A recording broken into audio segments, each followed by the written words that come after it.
தெரியாதுல்ல. Halo sahabat, Assalamualaikum. Apa kabar? Semoga sehat selalu dan senantiasa berbahagia. Terima kasih sudah subscribe dan selalu setia menyimak video-video SLMT TV. Semoga Tuhan Yang Maha Kuasa selalu memberikan rezeki yang berlimpah ruah dan juga berkah untuk sahabat semua. SLMT TV tentunya selalu hadir menemani waktu bersantai sahabat. Kali ini SLMT TV menghadirkan sebuah alur cerita dari film yang berjudul Santirian.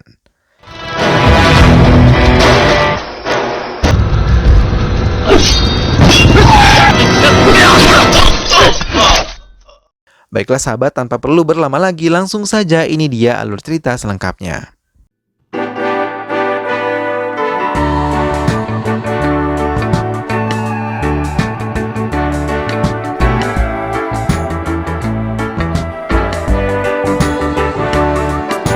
Namun sebelumnya, SLMT TV kenalkan terlebih dahulu, inilah dia para pemeran ataupun pemain di dalam film ini. Guna adalah pemeran utama yang merupakan anak buah Samudaram. Samudaram adalah mafia besar antek seorang menteri. Niranjana Putri adalah putri dari Samudaram. Raffi adalah anak buah Samudaram. Shankar adalah musuh Samudaram.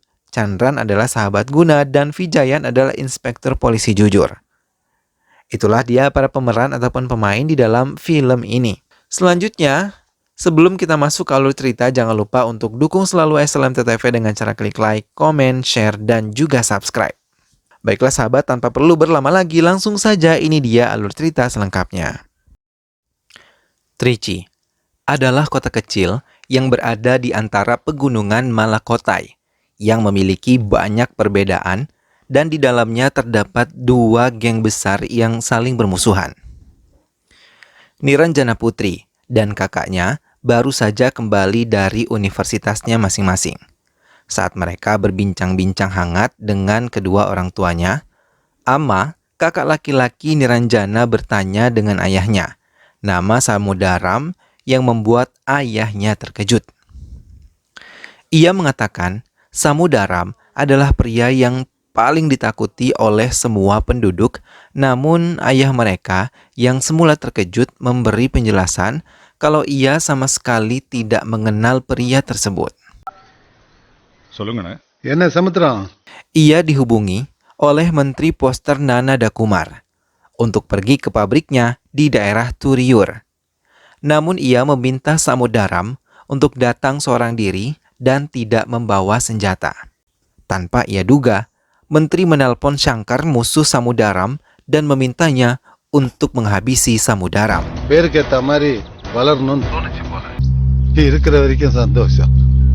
Saat tiba di area pabrik, Samudaram sama sekali tidak menemukan seorang pun ada di sana. Ia menelpon Raffi, adik laki-lakinya, dan menceritakan semuanya. Kemudian ia meminta Raffi untuk mengirim Guna, anak buahnya, untuk datang ke area pabrik. Raffi menurutinya dan meminta Guna untuk datang ke pabrik tersebut. Tak berapa lama, tiba-tiba Samudaram melihat sebuah mobil melintas diiringi oleh beberapa motor. Setelah melihat orang yang di dalam mobil tersebut adalah Shankar, Samudaram kemudian berlari menghindarinya. Namun Shankar melepaskan 2 peluru dan membuat Samudaram terdiam.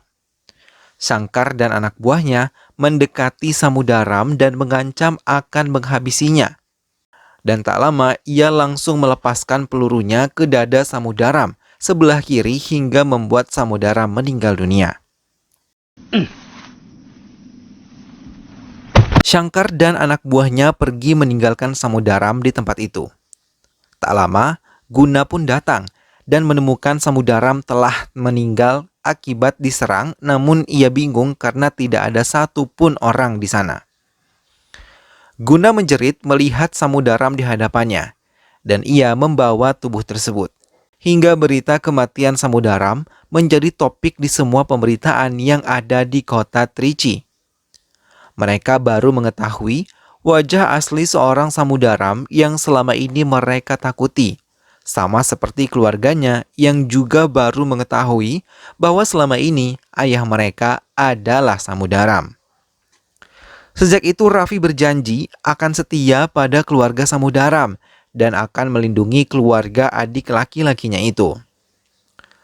Inspektur Vijayan menemukan bukti bahwa Shankar adalah orang yang telah menghabisi Samudaram. Namun salah satu rekan kerjanya yang menjadi antek menteri tersebut mencegah Vijayan untuk mencari bukti kematian Samudaram untuk menyelamatkan dirinya sendiri dari mara bahaya. Vijayan terdiam dan menuruti permintaan rekannya itu. Guna lebih memilih banyak berdiam diri semenjak kematian Samudaram. Ia juga memutuskan untuk tetap bergabung bersama geng Raffi dan tidak akan berpaling ke geng Shankar. Guna mengikuti Vetri, salah satu anak buah Shankar yang berada di kantor polisi. Setelah ia meninggalkan kantor polisi tersebut, Guna mengikutinya. Namun Vetri sadar dirinya dalam bahaya dan ia memutuskan untuk berlari menghindari kejaran Guna. Namun Guna tetap mengejarnya hingga saat tiba di jalan buntu, Guna yang telah menggunakan topeng meminta semua orang yang melihat untuk pergi saat melihat ia mendekati Vetri. Setelah semua warga telah pergi, ia tanpa takut dan belas kasihan menghabisi Vetri dengan beberapa serangan di tubuhnya. Raffi yang mengetahui bahwa Vetri lah yang menjadi pengkhianat di gengnya merasa sangat kesal karena ia kini berpihak kepada Shankar. Tak lama Guna datang dan mengatakan kalau dirinya telah berhasil menghabisi Vetri. Hal itu membuat Raffi bahagia dan merayakan kematian Vetri. Sementara Shankar merasa sangat kesal karena Vetri telah dihabisi oleh Guna, anak buah Raffi. Maka ia merencanakan untuk menghancurkan Guna.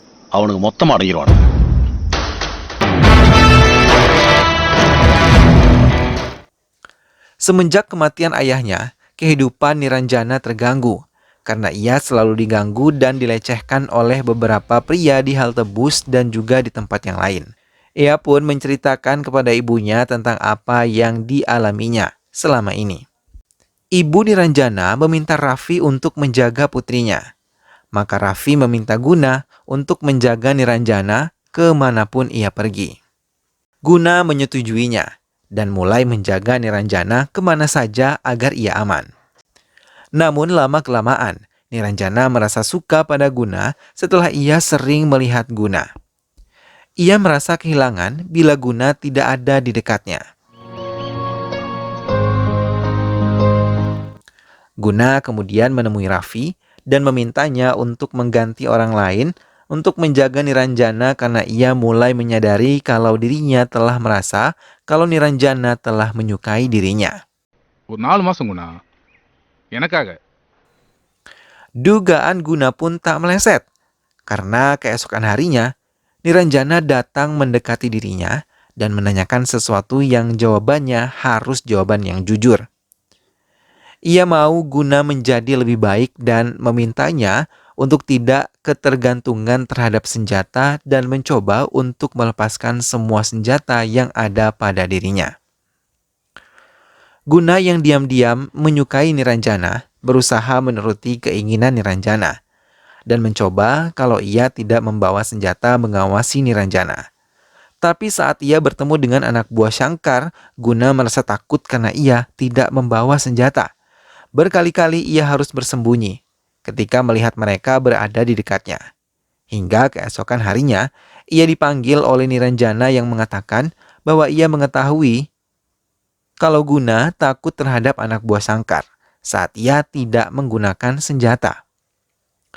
Niranjana mengatakan bahwa ia ingin melihat Guna menjadi lebih baik dan tidak lagi terlibat dalam kejahatan.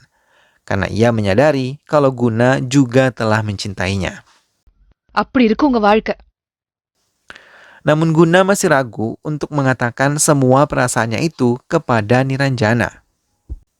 Hingga ia mencoba menceritakan semua perasaannya kepada Raffi. Namun, mendengar hal itu Raffi malah marah dan meminta Guna untuk melupakan Niranjana. Guna akhirnya pergi meninggalkan Raffi dan mengatakan ia akan menjadi lebih baik dan perlahan meninggalkan dunia kejahatan seperti keinginan Niranjana kepadanya.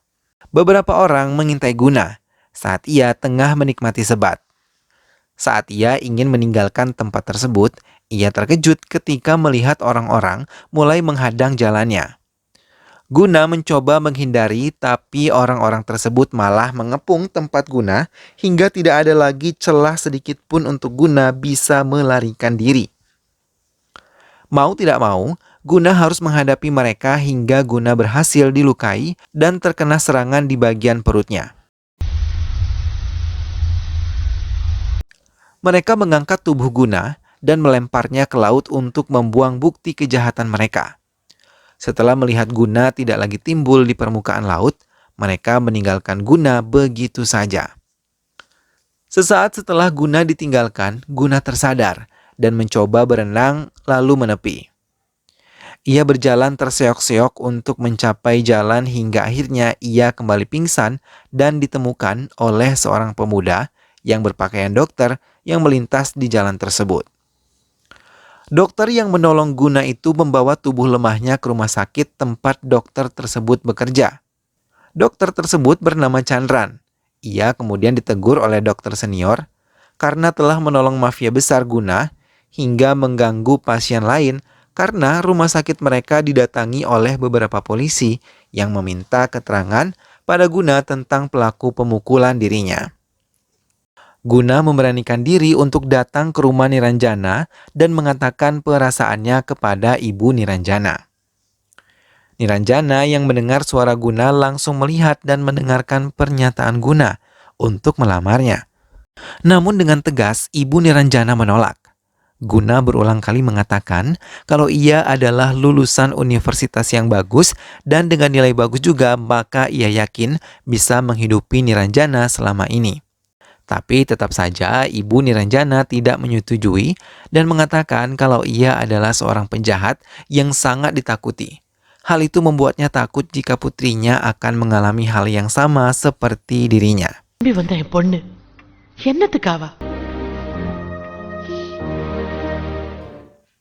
Lagi-lagi Shankar dan anak buahnya menyerang Guna di area pasar. Melihat anak buah Shankar dalam jumlah yang banyak, Guna berlari dan menghindari mereka hingga bertemu jalan buntu.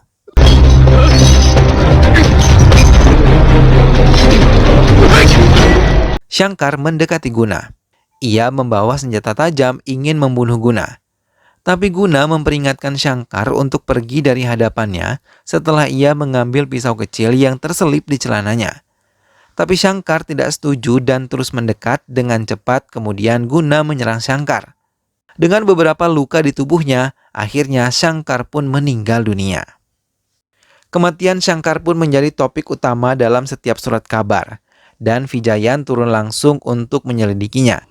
Namun lagi-lagi menteri ikut campur urusan mereka dan kali ini ia memerintahkan langsung Vijayan untuk menyelidiki dengan tuntas kematian Shankar.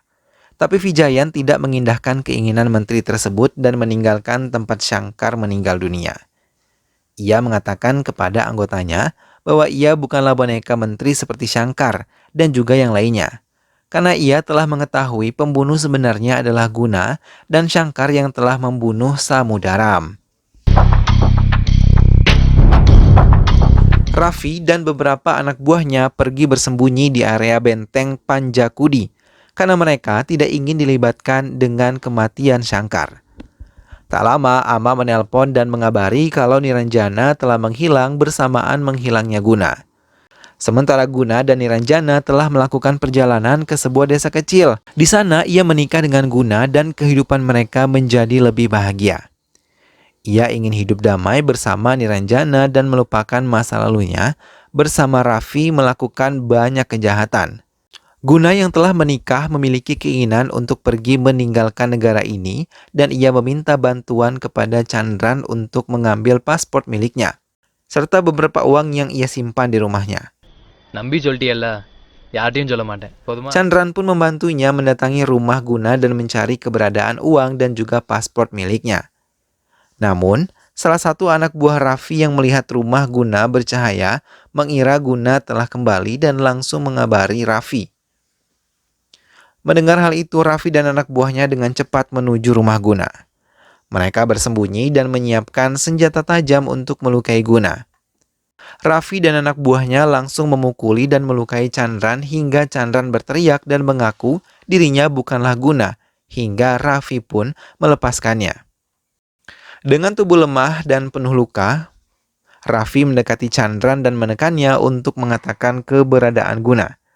Namun Chandran terus berusaha menutupi keberadaan Guna hingga mereka melepaskan Chandran pergi. Guna yang mengetahui Chandran telah dianiaya oleh Raffi dan juga anak buahnya, menjadi marah karena menganggap Raffi seperti saudaranya sendiri, namun malah ingin membunuhnya. Hingga Guna memutuskan untuk kembali ke Trisi dan menyelesaikan urusannya dengan Raffi.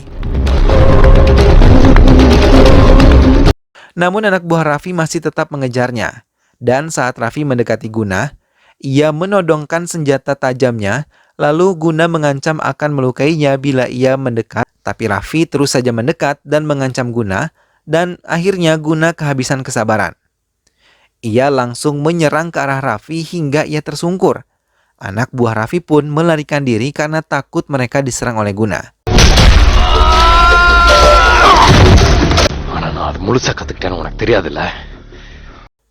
Namun Raffi yang dalam keadaan sekarat meminta tolong pada Guna untuk memaafkannya. Dan Guna yang masih menghormatinya memaafkannya dan menolongnya hingga memapah tubuhnya agar bisa bangkit dan film pun selesai. Nah sahabat, itulah tadi alur cerita dari film Santirian. Dari sini kita bisa belajar ya sahabat bahwa yang namanya memaafkan itu sebenarnya adalah salah satu treatment untuk membuat hati kita menjadi lebih tenang. Dengan memaafkan, kita akan terhindar dari perasaan-perasaan gelisah dan perasaan-perasaan yang membuat kita menjadi tidak nyaman menjalani aktivitas sehari-hari. Tuhan juga berkata bahwa Ia akan selalu bersama dengan orang-orang yang sabar. Untuk itu, mudah-mudahan kita selalu diberikan kesabaran dalam menghadapi segala ujian yang ditetapkan oleh Tuhan Yang Maha Kuasa. Semoga sahabat semua terhibur setelah menyimak alur cerita film ini. Sampai berjumpa lagi di alur cerita film-film selanjutnya. Terima kasih sudah menyimak video ini sampai akhir. Dukung selalu SLMT-TV dengan cara klik like, comment, share, dan juga subscribe. Baiklah sahabat, sampai ketemu lagi, sehat selalu dan wassalamualaikum.